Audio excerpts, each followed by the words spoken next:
कल से करूंगा। हाँ, मतलब थोड़ा सा हमें दृढ़ होना पड़ेगा, दृढ़ होना पड़ेगा, हठीला स्वभाव रखना पड़ेगा।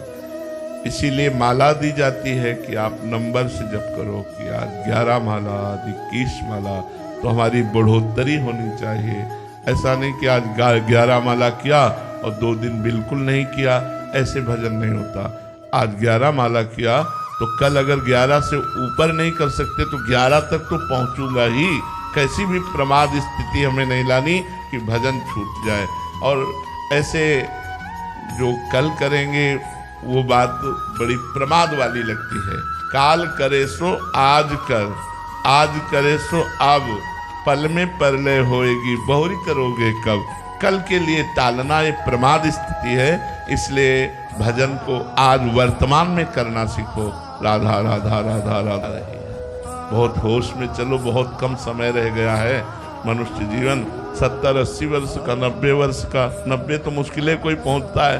अब तो ऐसे रोग हो गए कि जवान जवान लोग जा रहे हैं। दिल फेल हो गया तो फिर कहीं high blood pressure, low blood pressure, sugar, और क्या क्या सबके हो रही है। कलयुग का कुछ प्रभाव ऐसा है कि कोई शरीर बिरला ही होगा जो स्वस्थ होगा, नहीं तो दवा तो कुछ न कुछ लेनी। तो इसलिए नाम जप करो और वर्तमान में नाम जप करो। भूत और भविष्य की चिंता मत करो। भजन को भविष्य के लिए मत टालो, गलत बातों को भविष्य के लिए टाल दो। लेकिन भजन कल नहीं, आज अभी इसी क्षण से हम शुरू करते हैं। ठीक है। भगवान की कृपा से गुरु मिलते हैं और गुरु की कृपा से भगवान का ज्ञान होता है। जब हरि कृपा करते हैं, अंधा भरोस हनुमंता, बिन हरि कृपा मिले नहीं। जब भगवान कृपा करते हैं तो संत मिलते हैं, और जब संत कृपा करते हैं तो भगवान से प्रेम हो जाता है, भगवान का ज्ञान हो जाता है। भगवान की कृपा का फल है संतों का मिलना, और संतों की कृपा का फल है भगवान का मिल जाना, भगवान से प्रेम हो जाना, भगवान के तत्व का ज्ञान हो जाना, ये फल है। तो संत कृपा से ही भगवंत का परिचय मिलता है, लेकिन भगवंत कृपा से संत का परिचय मिलता है। इतना है कि संत कृपा सीधे भगवान। प्रत्येक घटना ईश्वर की इच्छा से घटित नहीं होती, अपने कर्मों के परिणाम से घटित होती है। ईश्वर ने विधान रच दिया है, जो जस करे तास फल चाखा। कर्म प्रधान विश्व रचि राखा, जो जस करे तास फल चाखा। कर्मों के आधार पर विश्व की रचना की है। अब आप अच्छे कर्म करोगे तो अच्छी घटना घटेगी, बुरे कर्म करोगे बुरी घटना घटेगी। भगवान की तरफ से घटना तो तब घटती है जब जो कि हम फिर नवीन कर्म क्यों करें, तो पूर्व प्रारब्ध हमें सुख और दुख देगा। हमें सुख और दुख से ऊपर उठकर परमानंद में निमग्न होना है, तो हमें भजन रूपी नवीन कर्म करना है, परोपकार रूपी नवीन कर्म करना है।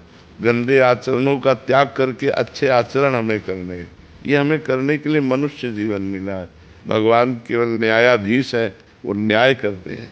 जो हम कर्म करते हैं उसका फल वो देते हैं। हाँ, जब हम शरण में हो जाते हैं तब अलग विधान चालू हो जाता है। फिर कर्मों का नाश करके भगवान उसे मोक्ष देते हैं, भगवान अपने पास बुला लेते हैं, भगवान उसे प्रेम देते हैं। पर जब तक हम भगवान से विमुख हैं तब तक कर्म के जाल में फंसकर पाप कर्म का फल दुख और पुण्य कर्म का फल सुख और विविध योनियों में जन्म मरण, ये चक्र चलता रहता है। इसी चक्र को रोकने के लिए भगवान ने कृपा करके हमें मनुष्य शरीर दिया है। अब इस शरीर में आकर ऐसी प्रमाद स्थिति आ जाती है, भूल हो जाती है कि हम अपने को स्त्री या पुरुष मानकर बस शरीर सुख के भोग, खान पान, देखना सुनना, भोगना, इसी में पूरा जीवन व्यतीत कर देते हैं। जो हमारा लक्ष्य था कि मनुष्य जन्म पाकर हम भगवान का भजन करके इस माया में संसार चक्र से मुक्त हो जाएंगे, वो हम कर नहीं पाते। फिर अगला जन्म हमें पशु पक्षियों का क्या मिले। 84 लाख योनियों में एक मनुष्य योनि है, वो कहा सब जीव जंतु, सब पशु पक्षी, कीड़ा मकोड़ा, क्या सब, इनमें सब में हमें जाना होगा। अगर हम मनुष्य जन्म को सुधार ना पाए तो इनमें हमें जाना होगा। इसलिए हम मनुष्य जन्म को सुधारें। भगवान की कृपा से हमें मनुष्य जन्म मिला है। खूब नाम जप करें, सुख में अभिमान न करें और दुख में विषाद न करें। अपने मान लो कोई राम राम जप रहा है, कोई वाहेगुरु जप रहा है, वो सब एक ही परमात्मा के विविध नाम है। अपने अपने गुरु प्रदत्त नाम का जप करें, उसी जप से हृदय मजबूत होता है, जो बड़े से बड़े कष्ट को हम सह करके धर्म पूर्वक चल सकते हैं। इसलिए नाम जप करो। भगवान किसी के प्रति कभी भी कोई अन्याय नहीं करते, या भगवान कभी किसी के प्रति कोई घटना नहीं घटाते। हमारे कर्म ही घटना घटाते हैं, सुखद या दुखद।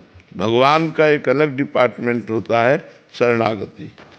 जब हम भगवान के शरण में हो जाते हैं तो भगवान पक्षपात कर लेते हैं, हमारे सारे कर्मों को मिटा करके मुक्त कर देते हैं, मोक्ष प्रदान करते हैं या प्रेम प्रदान करते हैं।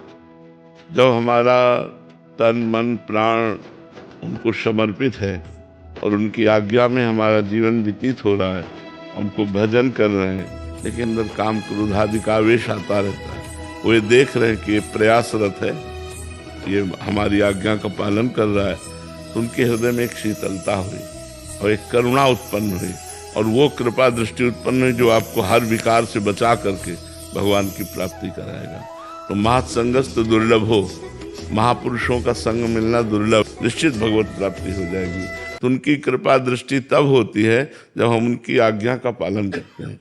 कृपा ऐसे होती है, भजन में बैठे हुए हैं और आपकी याद आ गई, आपने ऐसी सेवा की, आपने आज्ञा का पालन किया और हृदय द्रवित हो गया कि अच्छा इतना प्राण समर्पित। जैसे एक गुरुजी ने, महाभारत में कथा है कि एक गुरुजी ने आज्ञा की अपने शिष्य को कि खेत की मेड़ बांध दो, जाकर वर्षा हो रही पानी ना निकलने पावे।